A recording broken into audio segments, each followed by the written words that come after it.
If we were at a bar somewhere just talking, drinking beers, and I was telling you the facts of what happened, it would be simple. I'd say that I loved her and I lost her and that to this day I don't know why. But if I were to attempt to tell you the truth, I'd have to lie a little. I'd probably begin by telling you that every time I touched her, I could hear them quivering in the background like piano notes played last night still moving through the air. And when I was inside her, when she rode me swinging like rain falling, hot face turned to the heavens in cool yearning, I could feel their wings moving. I could almost see them. And so one night, while she dreamt beside me, I followed the angel she had hidden in her mouth. I tracked them through the dark places inside her by their scent, the aroma of freshly picked apples cut in half and shared between lovers. I followed them into a library with moonlight streaming through stained glass windows, falling on all the books writers had wished they had written.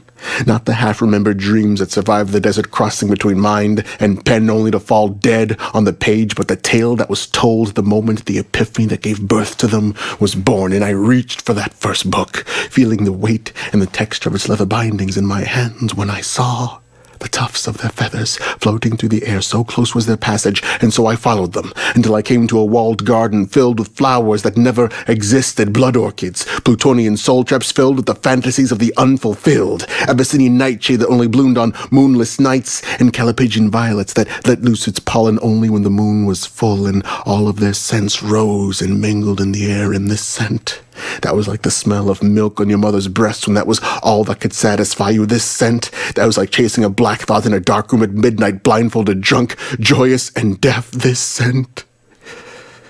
It was as if all those times you believed it was true when soon-to-be ex-lovers called you crazy, lazy, or unlovable. All those times you were bleeding from an infected wound in your heart, and this scent was the cure. And I thought to stay a moment and be healed, but I could hear the beating of their restless wings as they grazed the walls in the hall, and so I followed them, past hall after hall of doors made of moons, doors made of seawater and mermaids, doors of everything in her that was homeless, aged, and racked with pain, doors that were all that remained of the ships of her innocence wrecked on the reefs of the world's beliefs. And I saw a white wing disappear past a closing door made of golden glass, and I ripped it open, falling knee-deep into the shallows of a nameless sea.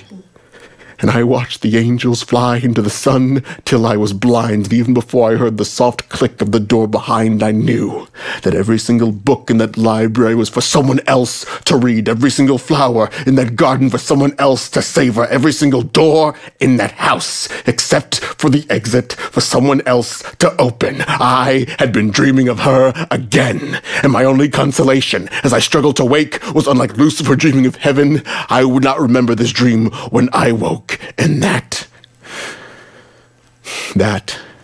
is the truth.